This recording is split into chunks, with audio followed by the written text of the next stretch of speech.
X news channel देख रहे आप सभी दर्शकों का बहुत बहुत स्वागत है। मैं हूं रमनदीप कौर। इस वक्त की बड़ी खबर आ रही है प्रयागराज से। क्या है पूरा मामला, देखने के लिए बने रहिए हमारे साथ। गंज थाना क्षेत्र से चंद कदम की दूरी में एक मकान में आग लग गई। आग देखते ही देखते विकराल रूप धारण कर लिया।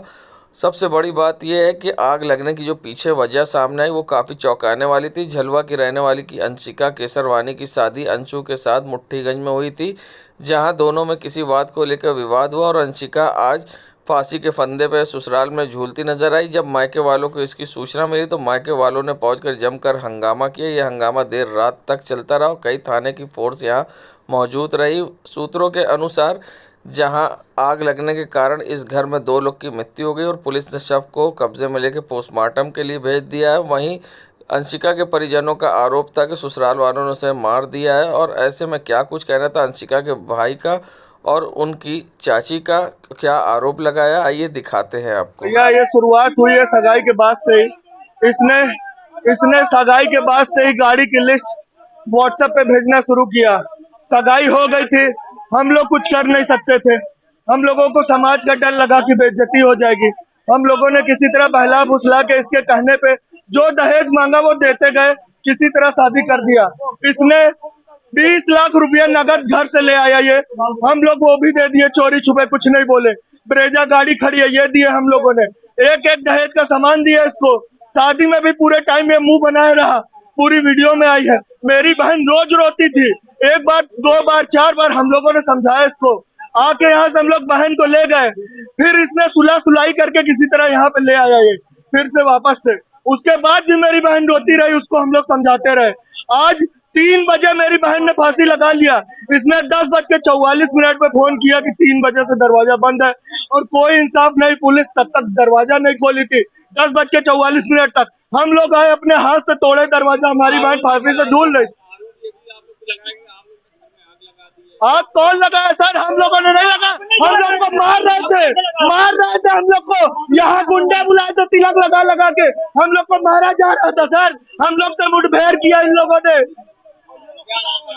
मेरा नाम अंशु केसरवानी है। 3 बजे इन सब लोगों ने मिलके हमारी भतीजी को फांसी लगा के मार डाला। घर में आग लगा के ये लोग भाग गए और 11 बजे हमारे घर फोन करते हैं। यहाँ पे पुलिस थी।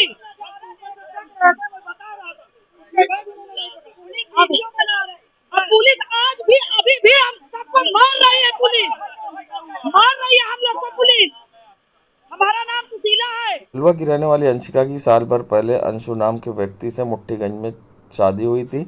वहीं मुट्ठीगंज थाने से चंद कदम की दूरी पर कल अंशिका ने अपने ससुराल में आत्महत्या कर ली, जिसकी सूचना पाकर उस अंशिका के घर वाले यहां पहुंचे और जमकर दोनों पक्षों में विवाद हुआ और अंशिका के घर वालों ने लड़के पक्ष के घर में आग लगा दी, जिसके बाद घर पूरी तरह से जलकर राख हो गया। मगर फायर ब्रिगेड की कड़ी मशक्कत के बाद आग पर काबू पाया गया। घर में सर्च ऑपरेशन चलाया गया तो 2 डेड बॉडी भी मिली है, जिसमें एक महिला एक पुरुष की है, जो कि लड़के के माता पिता की है। ऐसे में किस तरह की विधिक कार्रवाई की जा रही, क्या कुछ कहना है डीसीपी नगर का, आइए दिखाते हैं। रात्रि 11 बजे थाना मुट्ठीगंज पे एक सूचना प्राप्त हुई कि एक महिला जिसका नाम अंशिका केसरवानी है, उसके द्वारा अपने ससुराल में आत्महत्या कर ली गई है तथा दोनों मायके व ससुराल के पक्ष मौके पर मौजूद हैं। उस पर तुरंत जो थाने की पुलिस टीम है वो मौके पर पहुंची। उसमें जो दोनों पक्षों के लोग हैं वो आपस में झगड़ा कर रहे थे। उसी के दौरान जो मायके पक्ष वाले हैं उनके द्वारा ससुराल पक्ष के घर में आग लगा दी गई। पुलिस के द्वारा त्वरित कार्रवाई करते हुए 5 लोगों को वहाँ से इमीडिएटली रेस्क्यू करके बाहर निकाला गया व फायर ब्रिगेड को सूचित किया गया।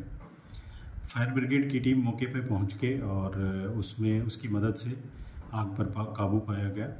आग पर काबू पाने के बाद लगभग 3 बजे जब उस घर की पूरे मकान की सर्च की गई तो उसमें 2 डेड बॉडीज़ मिली, जिसमें एक राजेंद्र केसरवानी जो कि लड़की का ससुर है उसकी थी और एक शोभा देवी जो लड़की की सास है उसकी बॉडीज़ जो हैं वो आइडेंटिफाई हुई हैं। इन बॉडीज़ को पोस्टमार्टम के लिए SRN हॉस्पिटल भिजवा दिया गया है। सभी उच्च अधिकारियों के द्वारा इसमें मौके का निरीक्षण किया गया है और इसमें अग्रिम वैधानिक कार्रवाई पुलिस के द्वारा की जा रही है। संगम नगरी प्रयागराज में जहां होली के त्यौहार से पहले प्रयागराज में खेली गई खून की होली प्रयागराज में नहीं दिख रहा अपराधियों में पुलिस का खौफ। जहां मुट्ठीगंज इलाके में विवाहिता की आत्महत्या करने के बाद ससुराल में परिजनों ने आग लगा दी, जिससे ससुर और सास की मौत हो गई। तो वहीं उतराव थाना क्षेत्र में मोतिहा गांव में एक युवक की निर्मम हत्या कर दी गई और मोटरसाइकिल घर से 300 मीटर दूरी पर मिली है। और जिस युवक की हत्या हुई वो एक हिंदी दैनिक में काम करता था। और सबसे बड़ी बात है कि अपराधियों में खौफ नहीं, कुछ दिन पहले उसे धमकी भी मिली थी। और ऐसे में क्या कुछ कहना है डीसीपी का, आइए दिखाते हैं आपको।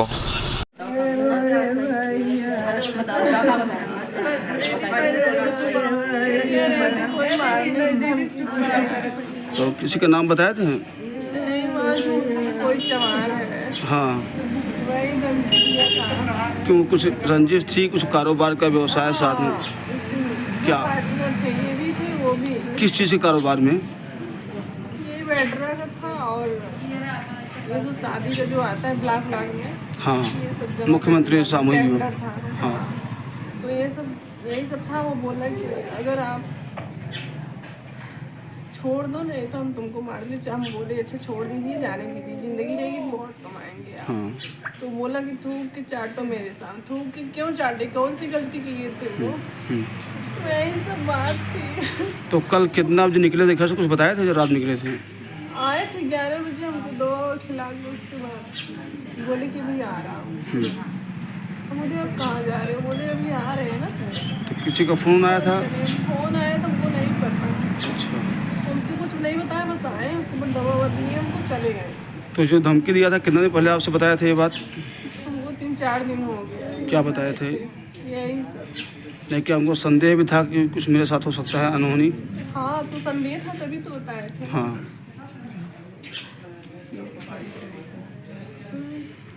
19 मार्च 2024 को थाना उतराव में ग्राम मोतिहा में एक हत्या की सूचना प्राप्त हुई।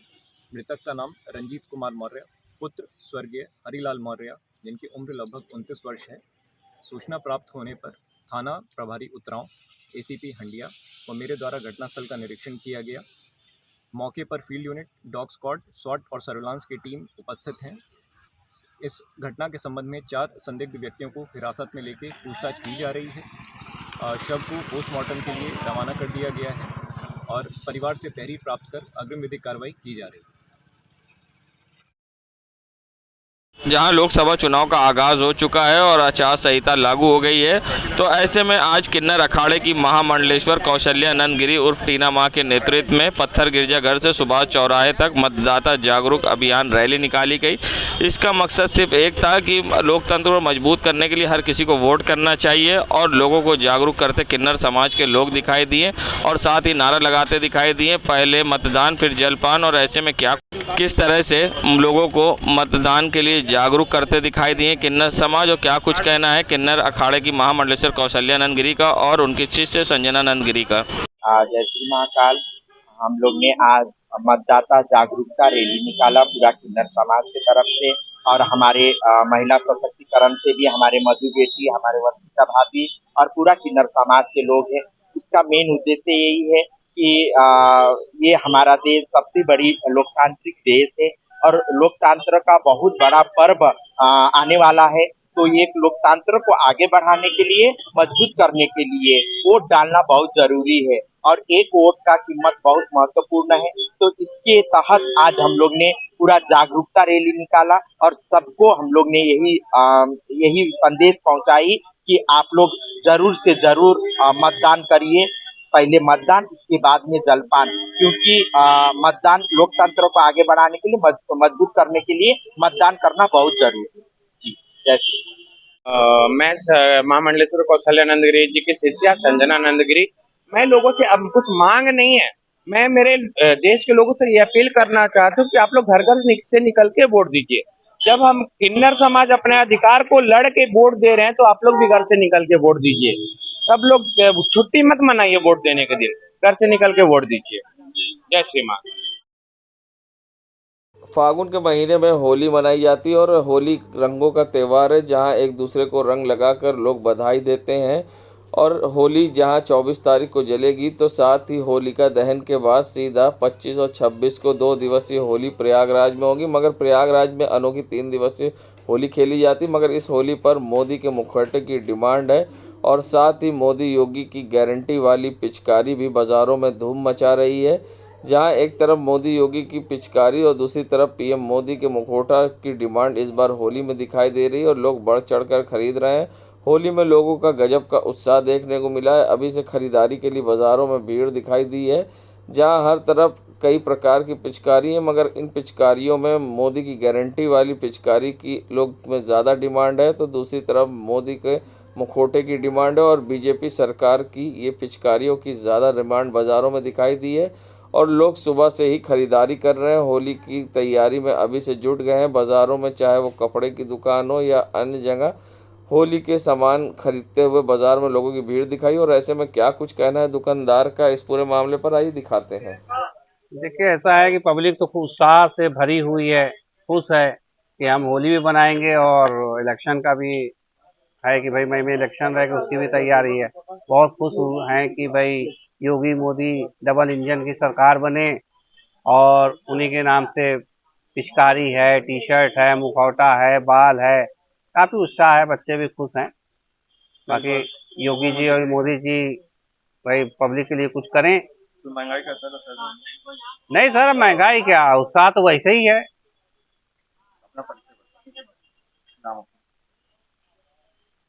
हम लोग तो, मेरा नाम हमीद है।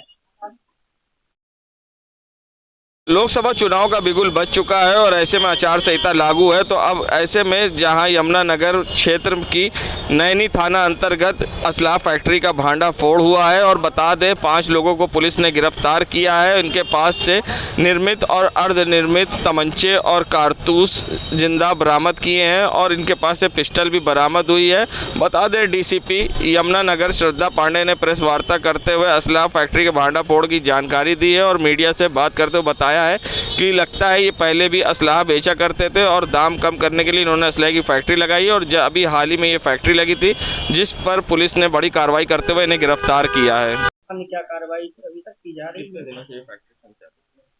है? देखिए, यमुनानगर जोन के नैनी थाना क्षेत्र के अंतर्गत थाना नैनी और यमुनानगर की एसओजी टीम द्वारा संयुक्त रूप से एक रेड में एक अवैध शस्त्र निर्माण करने वाली फैक्ट्री को हमने पकड़ा है, जो कि एडीए क्षेत्र के काशीराम कॉलोनी में अपनी एक अवैध फैक्ट्री लगभग 20 या 25 दिन से चला रहे थे। इसमें बरामदगी हुई है एक रिवॉल्वर की जो 312 बोर की थी, 2 पिस्टल की है 312 बोर के, साथ ही में 5 तमंचे 312 बोर के, जिसमें से कि 3 पूर्ण रूप से निर्मित हैं और 2 अर्ध रूप से निर्मित हैं। 12 बोर का एक तमंचा जो कि अर्ध रूप से निर्मित है। इसके अलावा 7 नलियां मिली हैं जिनसे ये लोग आगे तमंचों को निर्माण करते और इसी के अलावा कुछ अन्य उपकरण मिले हैं जिससे कि ये लोग असलहों को निर्माण करते। कुछ कारतूस भी मिले हैं अवैध। इसमें जो है हम लोगों की टीम ने 5 लोगों को प्राइमा फेसी अरेस्ट किया है, जिससे हम लोग पूछताछ कर रहे हैं और लगभग यहाँ पर 15-20 दिन से ही ये लोग फैक्ट्री चला रहे थे।